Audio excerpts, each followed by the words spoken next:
வணக்கம் நண்பா, welcome to infinite Tamizha YouTube channel. இன்னைக்கு நம்ம பார்க்க போகிறது இந்தியாவில் கிடைக்கும் நிறுவனங்களின் வகைகள் பற்றி பார்க்க போகிறோம். அது தெளிவாக என்னென்ன வகைகள் இருக்குது, அதில் முக்கியமான விஷயங்கள் என்ன, அதில் எப்படியெல்லாம் அந்த ஆப்ரேஷன்ஸ்லாம் நடக்குது அப்படின்னு பார்க்க போகிறோம்.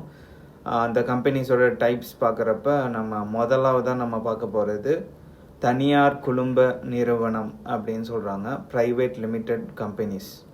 இது இந்தியாவில் மிகவும் பொதுவாக காணப்படுவது. நீங்கள் நார்மலாக நிறையா கம்பெனிஸில் லாஸ்ட்டாக பிவிடி அந்த மாதிரிலாம் எழுதியிருப்பாங்க. அந்த கம்பெனியோட நேம் போட்டு பிவிடி அப்படின்னு எழுதியிருப்பாங்க. அதாவது இந்த மாதிரி தனியார் குழும நிறுவனம் தான் ப்ரைவேட் லிமிட்டடுங்கிறதுக்கு தான் அந்த பிவிடிங்கிறது தான் எழுதியிருப்பாங்க. இதில் ரொம்ப எல்லாருக்குமே கேள்விப்பட்டது பிஸ்கட்லாம் நம்ம சாப்பிட்டு இருப்போம். பார்லே ப்ரைவேட் லிமிடெட், அந்த பார்லேஜிங்கிற பிஸ்கட் கம்பெனிலாம் ப்ரைவேட் லிமிடெட் கம்பெனி தான். ஸோ இது காமனாக நிறையா லிமிடெட் லயபிலிட்டி அப்படிங்கிற ஒரு கான்செப்டில் இயங்கும். இப்போ நீங்கள் தனியார் குடும்ப நிறுவனம் ஆரம்பிக்கணும், ப்ரைவேட் லிமிட்டடாக நீங்கள் ரெஜிஸ்டர் பண்ணி ஆரம்பிக்கணும்னா குறைஞ்சபட்சமாக 2 பேர் கண்டிப்பாக அதுக்கு தேவை. அதில் எவ்வளோ பர்சன்டேஜ் ஆஃப் ஷேர்ஸ் வேணால் பாதியாக பிரிச்சுக்கலாம். இல்லைன்னா ஒருத்தர் 99% இருக்கணும், 1% வேறு யாராச்சும் உங்கள் குடும்ப நம்பரை கூட நீங்கள் போட்டுக்கலாம். இல்லை அப்படின்னா நீங்கள் பார்ட்னராக யாரையும் கொண்டு வரீங்கன்னா அவங்க ஒரு 30%, 40% யார் ஆரம்பிக்கிறாங்களோ அவங்களுடைய வரையறைப்படி எவ்வளோ சதவீதம் பார்ட்னர்ஸுங்கிறவங்க என்ட்ரு ஆகணுங்கிறத பொறுத்து ஷேர் ஹோல்டிங் பர்சன்டேஜ்லாம் மாறும். இதில் எல்லாருமே மினிமம் 1 லட்சம் ரூபாய் முதலீடு செய்து ஆரம்பிப்பாங்க. அதாவது கம்பெனி முதலீடு செய்கிறப்ப 1 லட்ச ரூபா முதலீடு செய்து ஆரம்பிப்பாங்க. அதுவும் இல்லாமல் இது ரொம்பவும் பேங்க் லோன் மற்றும் மற்ற லோன் ஸ்கீம் மூலியமாக லோன் வாங்கணுன்னா கூட உங்களால் சுலபமாகவும் வாங்க முடியும். Compared to other normal companies and personal loans எல்லாம் பிஸ்னஸ் பண்ணுறதுக்காக நீங்கள் எடுக்கிறதுக்கு பதிலாக இந்த மாதிரி நீங்கள் கம்பெனி ரெஜிஸ்டர் பண்ணி போனீங்கன்னா ரொம்பவும் சுலபமாகவுமே லோன்லாம் கிடைக்கும். நிறைய பேர் நிறுவனங்களை ஆரம்பிக்கிறவங்க ப்ரைவேட் லிமிடெட் கம்பெனிஸ் ரெஜிஸ்டர் பண்ணிட்டு ஆரம்பிக்கிறதுக்கு முனைப்பு ரொம்ப காமிக்கிறாங்க.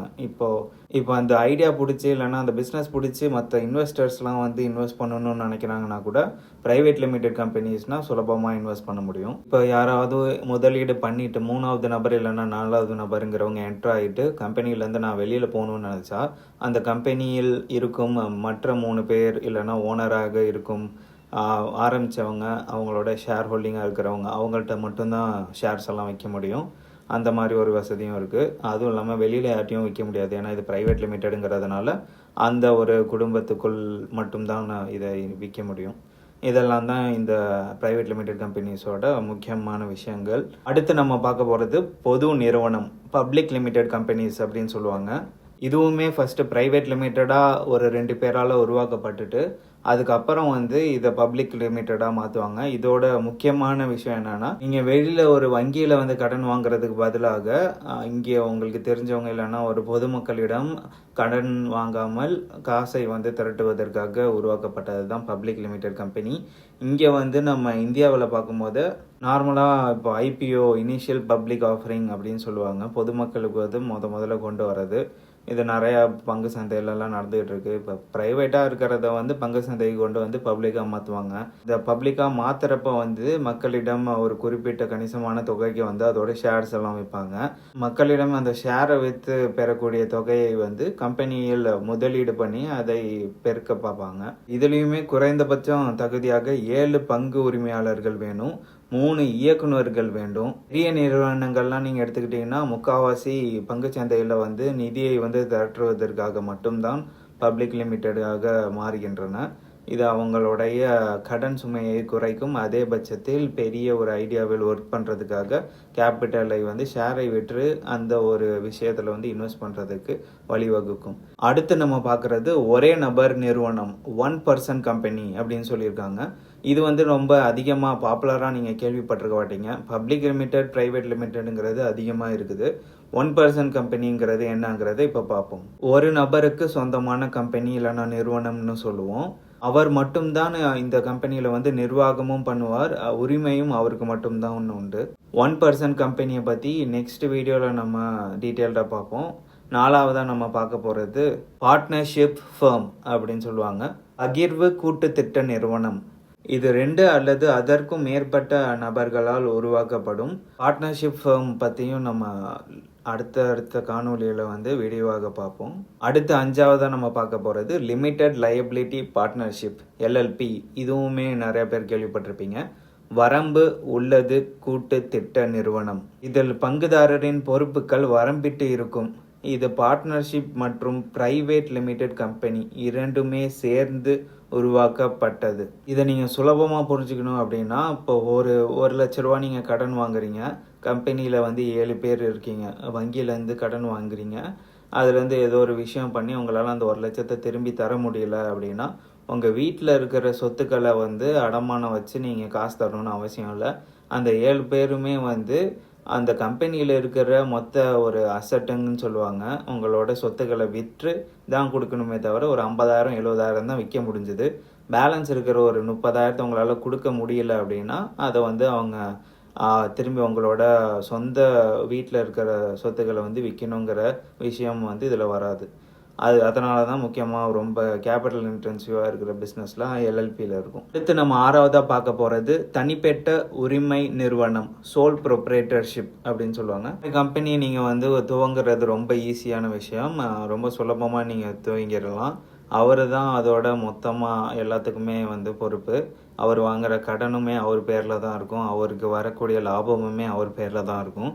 கம்பெனிங்கிற ரெஜிஸ்ட்ரேஷன்லாம் இருக்காது. அவர் தான் மொத்தமாக அதுக்கு உரிமையாளர். அதனால் இது வந்து ரொம்ப ஒரு ஸ்மால் ஸ்கேல் பிஸ்னஸ் அதுக்கெல்லாம் தான் யூஸ் பண்ணுவாங்க. ரொம்ப கேபிட்டல் இன்டென்சிவ்க்கு இதை யூஸ் பண்ண மாட்டாங்க. அடுத்து நம்ம 7வதாக பார்க்க போகிறது அரசு அல்லது அரசு சார்பு நிறுவனம், கவர்மெண்ட் கம்பெனிஸ் அப்படின்னு சொல்லுவாங்க. இப்போ இந்தியாவில் இருக்கக்கூடிய கவர்மெண்ட் டிஃபென்ஸாக இருக்கட்டும், இல்லைனா Indian oil corporation, Bharat petroleum, அதுக்கப்புறம் இப்போ ரீசெண்டாக வந்து ஏர் இந்தியாவும் கவர்மெண்ட்டு தான் இருந்துச்சு. அதை வந்து தனியாருக்கு விற்றுட்டாங்க. சர்வதேச மாநில அரசுகள் இல்லைன்னா மத்திய அரசால் வந்து நிர்வகிக்கப்படும் நிறுவனங்கள். இதில் வந்து 51% பங்குகள் வந்து அரசு கையில் இருக்கும். மீதி இருக்கிற பங்குகள் பொதுமக்களுக்கோ இல்லை ப்ரைவேட்டாகவோ கொடுக்கப்பட்டிருக்கும். ஒரு கம்பெனியில் வந்து 51%க்கு அதிகமாக எந்த ஒரு நிறுவனம் இல்லைன்னா ஒரு தனிப்பட்ட நபரோ இல்லை அரசாங்கமோ வச்சுருந்தா அதை வச்சு தான் வந்து அது என்ன கம்பெனி அப்படின்னு சொல்லுவாங்க. இப்போ நம்ம பார்க்கக்கூடிய கவர்மெண்ட் கம்பெனிஸ் எல்லாமே 51%க்கும் மேலே வந்து பங்குகள் வந்து கவர்மெண்ட் வச்சுருக்கும். இல்லைனா மினிமமாக 51% வச்சுருந்தா அது கவர்மெண்ட் கம்பெனி அப்படின்னு சொல்லுவோம். அடுத்து 8வதாக நம்ம பார்க்க போகிறது அனுமதி நிறுவனங்கள், செக்டார் 8 கம்பெனி, நான் ப்ராஃபிட் அப்படின்னு சொல்லுவாங்க. இவை லாப நோக்கமற்ற நிறுவனங்கள் அப்படின்னு சொல்லுவாங்க.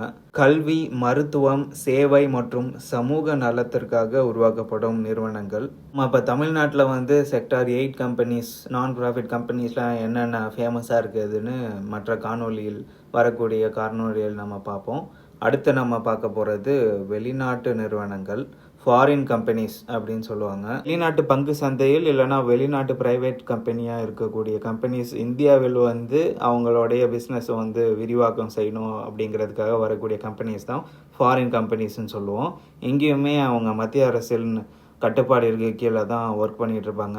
டிப்பிக்கலாக நம்ம எக்ஸாம்பிள் பார்த்தோம்னா அமேசான் பிரைவேட் லிமிடெடுங்கிற கம்பெனி வெளிநாட்டு, அதாவது அமெரிக்கா பங்கு சந்தையில் வந்து லிஸ்ட் ஆகிருக்கும். நம்ம நாட்டிலையுமே விரிவாக்கம் செஞ்சுருக்காங்க. மற்ற சைனா மற்றும் மற்ற நாடுகளிலுமே விரிவாக்கம் செஞ்சுருக்காங்க. இந்த 9 விதமான கம்பெனிஸ் தான் இப்போ இந்தியாவில் இருக்குது. இந்த கம்பெனிஸ்லாம் பற்றி தனித்தனியாக நம்ம நெக்ஸ்ட்டு காணொலியில் பார்ப்போம்.